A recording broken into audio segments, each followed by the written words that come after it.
Hello friends, હું છું તૃપ્તિ. Food સેવા ચેનલ પર આપ સૌનું દિલથી સ્વાગત છે. ખરેખર તમારે વેઇટ લોસ કરવું છે, તમારે ફેટ લોસ કરવું છે તો આ ઉપાય તમારા માટે છે.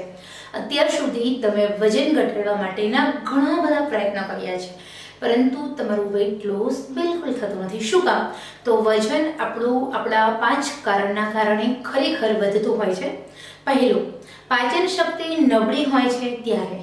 બીજું, તમારા શરીરમાં કોઈ એવા આનુવંશિક રોગ હોય, diabetes, thyroid, cholesterol, blood pressure. જ્યારે ત્રીજું, પાચન શક્તિ નબળી છે. અને ચોથું કારણ છે ઓવર ઇટિંગ. અને પાંચમું, બેઠાડું જીવન અને વારસાગત. આટલી રીતે આપણું વજન છે તે વધતું હોય છે. તો અહીંયા તમારે કોઈ પણ પ્રકારના વેઇટ લોસ ડ્રિંક્સનો ઉપયોગ નથી કરવાનો, કોઈ પણ પ્રકારના વેઇટ લોસ પાવડરનો ઉપયોગ નથી કરવાનો. માત્ર ને માત્ર તમારે તમારું વેઇટ લોસ કરવું છે તો એના માટેનો સરસ મજાનો વિડીયો માત્ર ને માત્ર તમારા માટે છે. આ ઉપાયની મદદથી ખરેખર તમારું ઇઝીલી વેઇટ લોસ થશે, ફેટ લોસ થશે. સૌથી પહેલાં તમારે કશું જ કરવાનું નથી. સવારે તમારે મોર્નિંગમાં હૂંફાળું 2 થી 3 ગ્લાસ પાણી પીવાનું છે. કારણ કે તમારા શરીરની નસે નસની ચરબી ઓગાળે છે, તમારા શરીરની કેલરી બર્ન કરે છે. આટલી ટેવ તમારે પાડી દેવાની છે. આ પ્રયોગ માત્ર ને માત્ર કેટલા દિવસ? 7 દિવસ સુધી કરો. 7 દિવસમાં ખરેખર તમને રિઝલ્ટ મળે છે તો તમે કન્ટિન્યુ ફોલો કરી શકો છો અને આ એક સારી ટેવ પાડી શકો છો. સૌથી પહેલાં તો 1 ગ્લાસ પાણી પીવાથી તમારા શરીરનું પાચન તંત્ર ઠીક થાય છે. 2 ગ્લાસ પાણી પીવાથી તમારા શરીરની અંદર ચરબી મેન્ટેન થાય છે. નિયમિત રીતે 3 ગ્લાસ હૂંફાળું પાણી પીવાથી કબજિયાત દૂર થાય છે, પાચન શક્તિ મજબૂત થાય છે, વધતું વજન કંટ્રોલ થાય છે અને વધેલી ચરબી હોય છે એ પણ ઓગળવા લાગે છે. વજન ઘટાડવા માટે નિયમિત રીતે 3 ગ્લાસ પાણી ગરમ પીવું જોઈએ. એનાથી તમારી સ્કિન ગ્લો થાય છે, તમારા ખરતા વાળના પ્રશ્ન દૂર થાય છે. ખરેખર ફાયદાકારક છે. બીજું ધ્યાન એ રાખવાનું છે કે તમારે તમારા ડાયટની અંદર પ્રોટીન અને ફાઇબર લેવાનું છે. તો એના માટે તમારે શું ડાયટ કરવાનું? તમારે આ બીજી ટેવ સારી. પહેલી ટેવ સવારે ગરમ પાણી પીવાની પાડવાની છે. બીજી ટેવ ખાનપાનની. તમારું ખાનપાન છે એ પરફેક્ટ છે, તમારું ખાનપાન રાઈટ વે પર છે, તમારું ખાનપાન યોગ્ય હશે તો તમે આ ખાનપાનની સારી ટેવના કારણે તમે તમારું ફિટનેસ જાળવી રાખો છો, તમે ફેટમાંથી ફિટ બની શકો છો. તો એના માટે સૌથી પહેલાં તમારે તમારા ખાનપાનને મેન્ટેન કરવાનું રહેશે. તમારા ખાનપાનની અંદર ગ્રીન વેજીટેબલ્સ જેમ કે ફુદીનો, પાલક, કોથમીર આ એડ કરો, દૂધી સામેલ કરો, સરગવો સામેલ કરો અને આદુ અને લીંબુ આટલી વસ્તુ તમારા ડાયટની અંદર સામેલ કરો. લીંબુનું પાણી પીવો, ખાંડ વગરનું. લીંબુ પાણી પીવો, પાલકનો જ્યુસ પીવો, ફુદીના જ્યુસ પીવો, કોથમીર જ્યુસ પીવો. ત્યારે ફુદીનો, કોથમીર, આદુ, લીંબુ, પાલક બધું મિક્સ કરીને જ્યુસ બનાવો, આ પીવો. દૂધીનું શાક વધારે બનાવો, પાલકનું શાક વધારે બનાવો.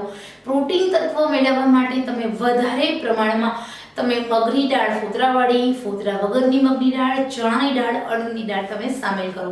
તો ખરેખર તમારું શરીર છે તે તમે 100 કિલો તમારું વજન હશે ને તો પણ તમે ફિટનેસ જાળવી રાખો છો. આપણા દેશની અંદર 10માંથી 7 વ્યક્તિ મોટાપાનો શિકાર છે. એમાં બધી જ વ્યક્તિને ઓવર ઇટિંગના કારણે પેટ, અહીંયા સાઈડમાં ચરબીના થર હોય છે, પરંતુ તમારે ઝીરો ફિગર નથી થવાનું. અહીંયા વાત ફિટનેસની છે. તમે 80 કિલો વજને પણ તમે ફિટ રહી શકો છો. સાથે સાથે ત્રીજી ટેવ, નિયમિત રીતે 10 મિનિટનું સેલ્ફ વોક. તમે ઘરમાં ને ઘરમાં આવી રીતે 10 મિનિટ સુધી કન્ટિન્યુ તમે ફૂલ સ્પીડમાં ચાલો. આનાથી તમારા પગના સ્નાયુઓ મજબૂત થાય છે, તમારા શરીરની અંદર ખરેખર ઘણા બધા ફાયદાઓ થાય છે. જો તમે આવી રીતે સેલ્ફ વોક કરો અને હાફ ચડે છે તો તમારું જે ફિટનેસ છે એ બરોબર નથી. પરંતુ તમે કન્ટિન્યુ 10 મિનિટ સુધી સેલ્ફ વોક કરો અને એકદમ સ્પીડી વોક કરો. જેમ તમે રનિંગ કરો છો એ રીતે વોક કરો. હું તમારી સાથે રનિંગ વોક સ્પીડમાં કરું છું, પરંતુ મને હાફ ચડતો નથી. શું કામ? ડેઈલીનું રૂટીનમાં આ જ રીતે કરતી હોય છું. રસોઈ બનાવું છું કે પછી શિવાંશ સાથે વાત કરું છું, ઘરમાં કોઈ કામ કરી રહી છું, જ્યારે પણ મારે એક જ જગ્યાએ સ્ટેબલ ઊભું રહેવાનું હોય ત્યારે બસ. તો આ રીતે ફિટનેસ મેન્ટેન કરો. મારું વજન 80 કિલો છે મારું વજન એકદમ ઝડપથી વધે છે. શું કામ? મને ડાયાબિટીસ છે, મારે નિયમિત રીતે સુગરની ટેબ્લેટ લેવી પડે છે, પરંતુ મારે એ ટેબ્લેટ લઉં એટલે વજન વધે અને ઘટે, આ બધી કોમન વસ્તુ છે. પરંતુ મારે મારું વજન સ્ટેબલ રાખવાનું છે. નથી વધારે પડતું ઘટવા દેવાનું કે નથી વધારે પડતું વધવા દેવાનું. એના માટે હું ડેઈલી રૂટીન ડાયટ ફોલો કરું છું. ડેઈલી હું મારા ફિટનેસ માટે સજાગ રહું છું. શું કામ? સારી ટેવના કારણે. જે મેં તમને કહ્યું એ બધું જ હું ફોલો કરું છું. આ એક સારી ટેવ છે એટલા માટે.